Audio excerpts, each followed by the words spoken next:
Hi welcome to our channel.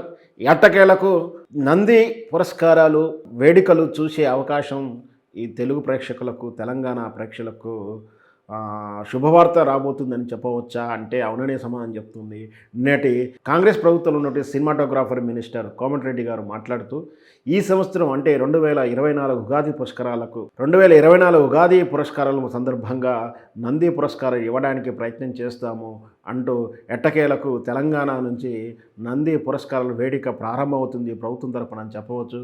1964లో Nandi పురస్కారాలను ప్రారంభించిన వాటి నుంచి మొదలు పెడితే ఉమ్మడి ఆంధ్రప్రదేశ్ విభజన వరకు అంటే 2014 వరకు నిరాటంకర జరిగినటువంటి ఈ నంది పురస్కారాలు చాలా వరకు ఎంతోమంది టెక్నీషియన్స్ను, నటులను, సినిమాలను అభినందించి ప్రోత్సహించినటువంటి నంది పురస్కారం అప్పుడప్పుడు వివాదాస్పదం అవడం కానీ అనర్హులకు నంది అవార్డు ఇచ్చినటువంటి వివాదాలు ఉన్నప్పటికీ చాలా వరకు సందేశాత్మక చిత్రాలకు లేదా ఉత్తమ టాలెంటు, ఉత్తమ ప్రభావిత అంశాల దృష్ట్యా చాలా వరకు ఎంతోమంది నటులకు ఈ నంది పురస్కారంతో సత్కరించడం జరిగింది.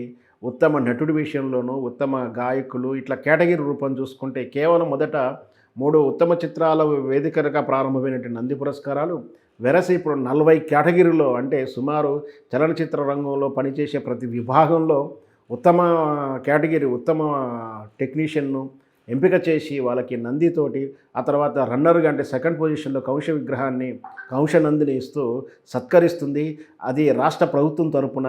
అయితే 2014 తర్వాత తెలంగాణ ఆంధ్రప్రదేశ్కి విభజన తర్వాత తెలుగు సమాన అన్ని 2 రాష్ట్రాలకు ఇచ్చినప్పుడు నటులలో తెలంగాణ నటులు, ఆంధ్ర నటులు విభజన వస్తే మరి ప్రజల్లో ఒక తప్పుడు సంకేతాలు వస్తాయి. అవార్డు ఏదన్నా పొరపాటున దాని భావంలో వ్యత్యాసం వస్తే నంది పురస్కారాల విషయంలో కానీ ఇతరత్ర విషయాల్లో ప్రభుత్వం అబాసు పాలవుతున్న నేపథ్యంలో నంది పురస్కారాలు ఇవ్వకుండా దాన్ని అలాగే అణిచివేశారు లేదా ఆపిపెట్టారని చెప్పవచ్చు. దాని స్థానంలో కాకతీయ తోరణంతో కాకతీయ అవార్డ్స్ అను ఇంకా రకరకాల పేర్లు వినిపించినప్పటికీ కేసీఆర్ ప్రభుత్వం మాత్రం ఎవరి మనసు నచ్చకుండా ఉండే ఉద్దేశంతో తటస్థంగా నంది పురస్కారాలు ఇవ్వలేదు. ఎట్లాగూ తెలంగాణ పురస్కారాలను కూడా ఏది ఇవ్వకుండా సినిమాల వాళ్ళ మధ్య, సెలబ్రిటీస్ మధ్య వ్యత్యాసం రాకుండా ప్రజల్లో వ్యతిరేక భావన చేకూరకుండా ఉండడానికి అసలు నంది అవార్డ్స్నే పెండింగ్ పెట్టిన విషయం మనందరికీ తెలుసు.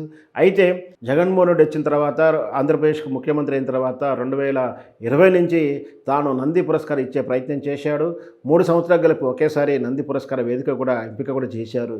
ఏదైనప్పటికీ మరి రాబోయేటువంటి ఉగాది రోజు ఆంధ్రప్రదేశ్ నంది అవార్డ్సా, తెలంగాణ నంది అవార్డ్స్ అంటారా, 2 కలిపి ఉభయ కమిటీతోటి ఇంకే నంది అవార్డ్స్ ప్రకటిస్తారు, ఏ విధంగా చేయబోతారు, ఆ నంది పురస్కారాల అవార్డు విధానం నంది పురస్కారం అలాగే ఉంచేసి తెలంగాణకు సపరేటు, ఆంధ్రకు సపరేట్ ఇస్తారా, ఏదో అసలు విధానం ఎలా ఉండబోతుందని కూడా వేచి చూద్దాం.